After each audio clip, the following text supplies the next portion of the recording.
अक्सर ये सवाल मेरे से लोग पूछते हैं कि सर, अगर मेरी जॉब लगने वाली है और मैं डिक्लेरेशन फॉर्म भर रहा हूँ जॉब का, और मुझे पता है मेरे खिलाफ क्रिमिनल केस चल रहा है, और उस क्रिमिनल केस के अंदर मेरी संभावना ये है कि मैं बरी हो जाऊंगा, तो क्या मुझे उस फॉर्म के अंदर ये मेंशन करना चाहिए कि हाँ मेरे खिलाफ क्रिमिनल केस चल रहा है, या उसको कंसील कर लेना चाहिए या छुपा लेना चाहिए? देखिए, कंसीलमेंट आपको कोई भी गवर्नमेंट जॉब के लिए आप अप्लाई कर रहे हैं या अदरवाइज भी अप्लाई कर रहे हैं, तो आपको कंसील कुछ नहीं करना है, छुपाना कुछ नहीं है, बेशक उसके रिपरकशंस कुछ भी हों। ठीक, अभी ऐसा ही एक मैटर जो है रिसेंट में आया।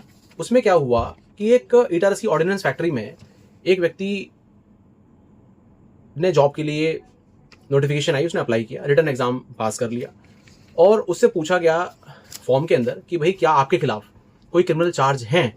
तो उसने कहा जी नहीं।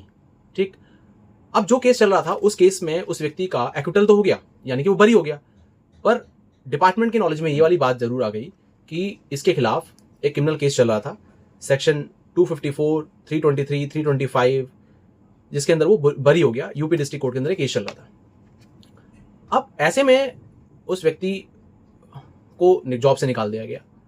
उसने सेंट्रल एडमिनिस्ट्रेटिव ट्राइब्यूनल में केस डाला, वो केस वो हार गया। उसके बाद उसने हाई कोर्ट में अपील डाली, रिट डाली, ठीक है, मध्य प्रदेश हाई कोर्ट के अंदर, वो भी कोर्ट ने खारिज कर दी। कोर्ट ने ये बोला कि कोई भी अगर आप इंफॉर्मेशन कंसील करते हैं तो वो मोरल टर्पिट्यूड, यानी कि नैतिक एक तरह का अपराध है।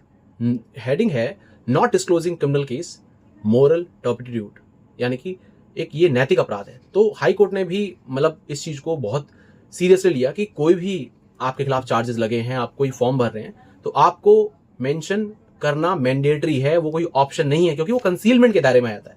तो जॉब पाकर उसको फिर खोकर फिर कोर्ट कचहरी के धक्के खाने, फिर वहां से भी हार आपको मिलनी है, तो ऐसी कंसीलमेंट करके अगर वो नौकरी पा भी ली तो आपको कोई फायदा नहीं, बल्कि उल्टा लॉन्ग टर्म में नुकसान ही है। ये समय आप किसी और चीज के लिए यूज कर सकते थे, और ज्यादा चीजों को पॉजिटिवली वर्कआउट कर सकते थे। तो ऐसी गलती कभी ना करें।